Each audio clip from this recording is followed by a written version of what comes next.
this one goes. My emotions are like the waves fluctuating, crashing on the shore, high then low, complicating. I feel first and act upon it, but never asking what I think about a situation.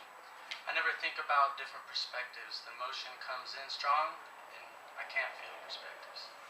Balance. May I balance my thoughts and emotions, the still water creating the reflected crystal clear image, feeling and understanding at the same time. Every day being more aware of thought and emotion. The self-destruction inside, something I could never hide. But when the stormy shores reside, I finally realized that this is just life. And I got one more. These are kind of short, I guess. So, as I sit here on Greg's couch, I wonder. What should I say? What should I speak? Truth.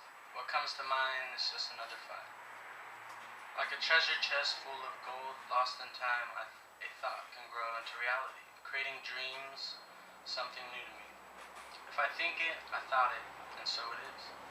I build my own reality, different from anyone else's. We all do, just to take a moment to stop and listen. What is truth after the thoughts leave? What is inside that we all see?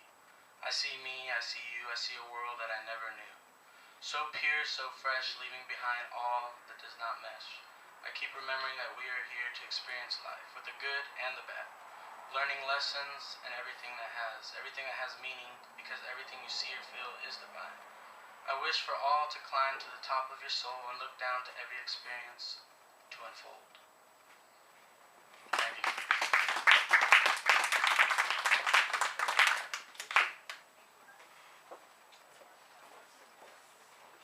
Alright guys, that one was short, but there's still a possibility we may go a little after 9 o'clock, so if you can, please stick around. We're thrilled to have you. Next is Gilbert S.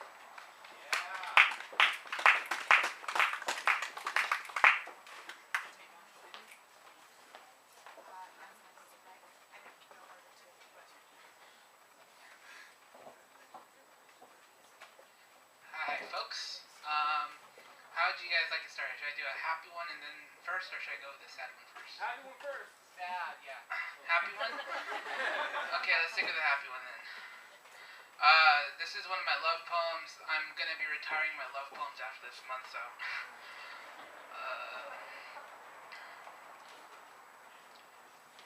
She looked at me and asked, "Baby, how much do you love me?" I said, "I love you this much. I love you a lot. I love you from here to there. I love you from the equator going all the way around the world, 24,901.55 miles. I love you all the time, even when I'm not with you, 31,556,926 seconds a year. I love you, that my heart races at the speed of light when I see you, 670,616,629 million miles per hour. I'm a scientist, my feelings are a laboratory, and this is my hypothesis. Before we met, we were two opposing forces, and when we collided, our spark was like an atom divided. We exploded like a nuclear bomb. The scientists on the Manhattan Project rose from their graves and took notice. My life was Schrodinger's cat without you, full of uncertainty and paradox. We are the personification of Newton's laws of motion. I was just a half boy, and you were just a half a girl, and when we became one, we were undividable. If it wasn't for the Pythagorean theorem, I never would have known you were my missing side. I was just a negative b in the quadratic equation of this world until you made me into a positive integer. I was a fraction of a man until you made me whole. The addition of you made me better. I was Darwin's joke when you met me, just an ape hugging the ground. You made me stand upright because I wanted you to notice me. I learned to use tools so I could write your name in everything from caves to trees to poetry. My opposable thumbs approve.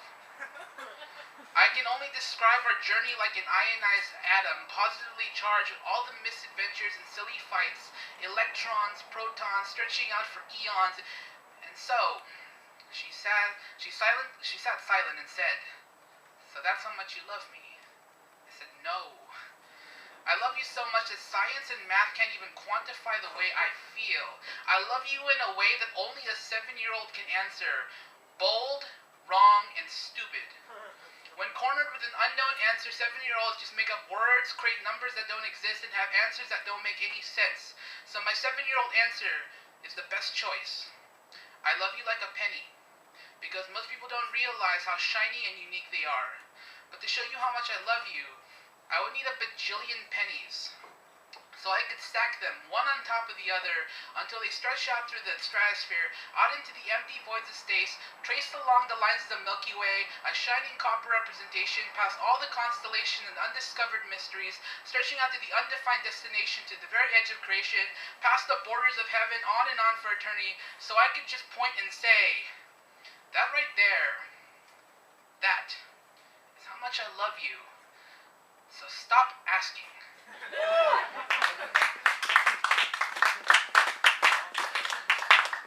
on to the sad one.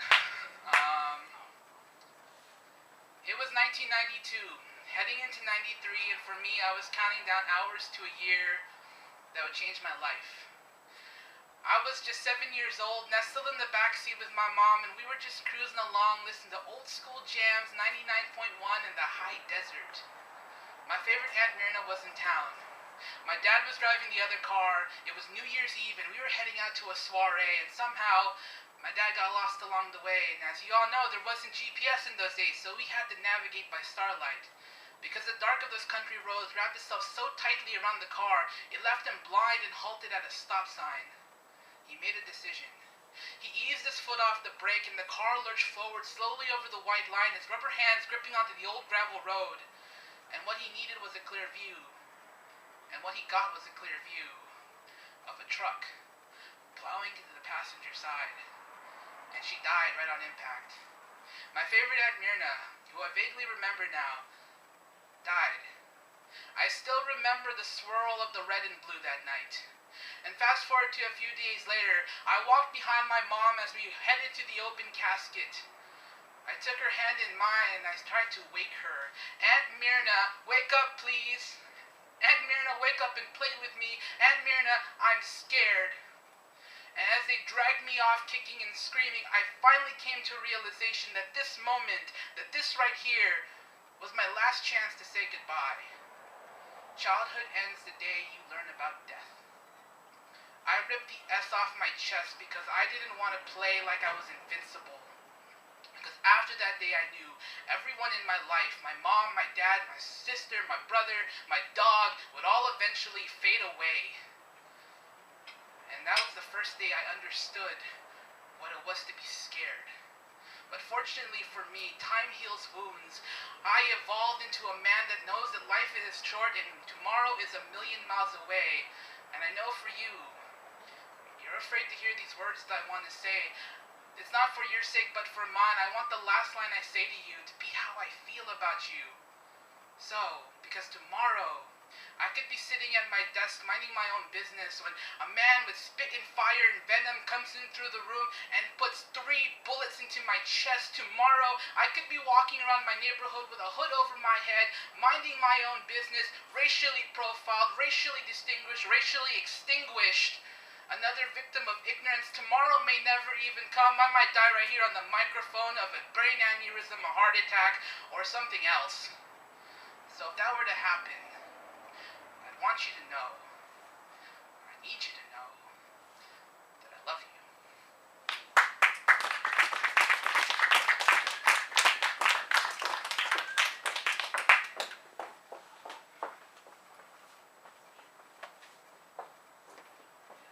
How we doing? We're okay? I'm gonna assume we're okay.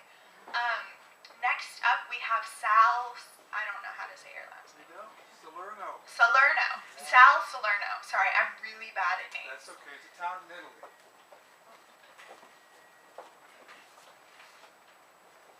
Hey, how you doing? Great.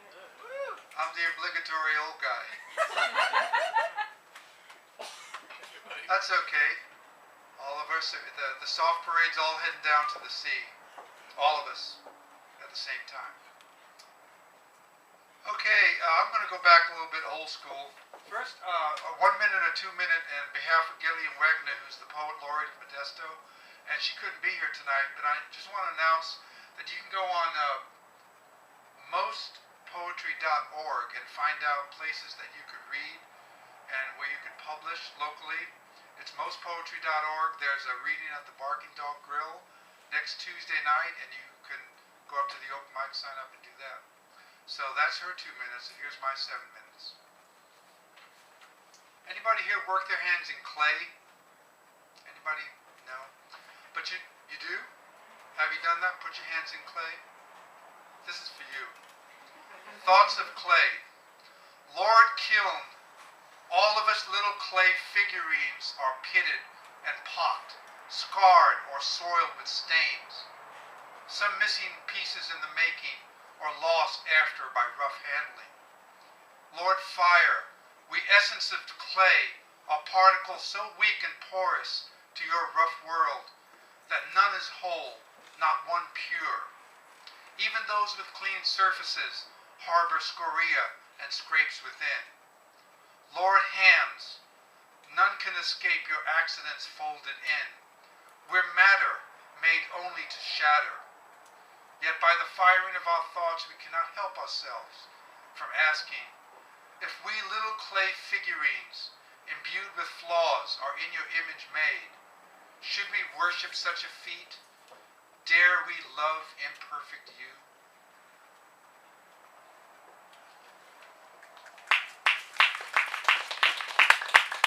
Let's start with a prayer. Not a lot of talk about God here, but the next one is called Pharmacetopia. Pharmacetopia. Not, okay. One pill to awake, another for snoring, a third to keep from being boring. A pill for arousal, one for relief, a couple to prevent you from being a thief. A drug to enjoy getting on the bus, another to tolerate people like us. Pills for remaining clever or lean, more for surviving way beyond your means. My ancestral kin hunted and harvested, yours did too. When they got mad or foolish or sad, how, pray tell, did they make do? Breathing is sweet, but living's tough, so shut your face and suck it up. All's well that ends, well, soon enough.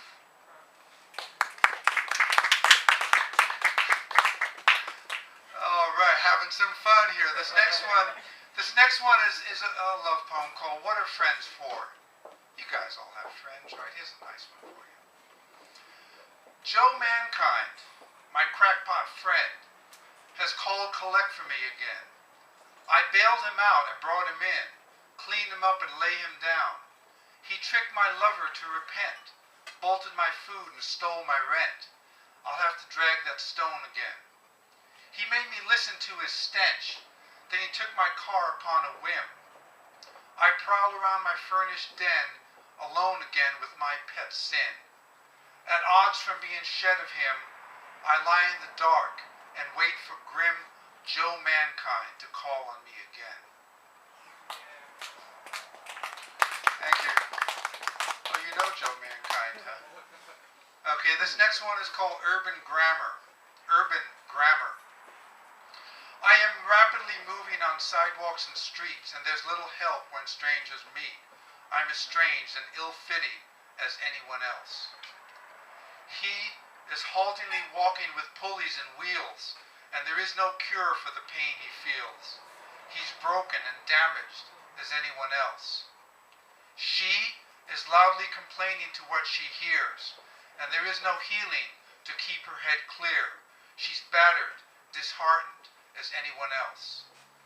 They who primp in the mirrors of their esteem, though haughty, are lower than they must seem.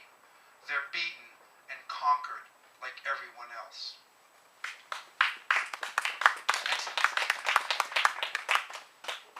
Here's a recipe for love for those of you who like to cook something up. Want to cook something up for love? Love that word love, boy, that's a tough one. Here's a recipe. Pick up a handful of some bitter something gritty on which we both agree. Place it in this mortar, shaped for convenience like my heart, and pound it thoroughly with a pestle, uncannily like your fist, until we agree to endure its consistency. Then serve with a pinch of laughter. That makes for a meager meal, but I harbor no finer hunger, and you have no classier dish. This next one, the title is longer than the poem. The title is Brothers and Sisters Break Ranks When Their Sunlight Presses Down. Along with the soft barrage of dawn, the mad and the broken children of God take to the streets, while those who own them swiftly take their powerful machinery past the weak, complaining of the riches that they have to eat. Jacob and his brother. Joseph was brimful of himself. There was no room for the moon, no place left for the river, no space there for the wind. Jacob made a shell of himself. The river rushed into the void. The moon rose above within, and welcome was the wind. I am Joseph. I am Joseph, Joseph would say to women and men. The river, the wind, the moon, Jacob would say to strangers and friends. Joseph felt dust and life's cruel winds. Jacob felt rivers whirled without end. Joseph was gone when he was spent.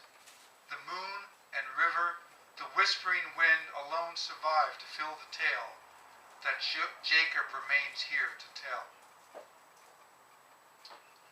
And 7 minutes coming up there. I've got 2 or 3 more here. This, the dodo bird was the first animal to be rendered extinct by humans. It's the first one of many. This is called Our Debt to Dodo Birds, Our Debt to Dodos. Dodo birds had no enemies, none at least they knew of, a fact that roving sailors loved to celebrate with their clubs. It gives us no solace to know that those who struck the blows were led by death's blunt hands down the path of the 2-legged dodos. For their hard brothers, in their stead, still hold that privilege in their heads. The number and kinds of birds on the slippery slope are legion. Thank God that the rest combine compassion with the arm of law to score a bright, harsh line, so those remaining won't decline. Although we cannot expiate fully for the extinguishing lot, surely we can compensate by forcing the violent to abate, repaying the finest debt we owe to gentle creatures whom we know, to the innocent and to the kind who walk like 2-legged dodos.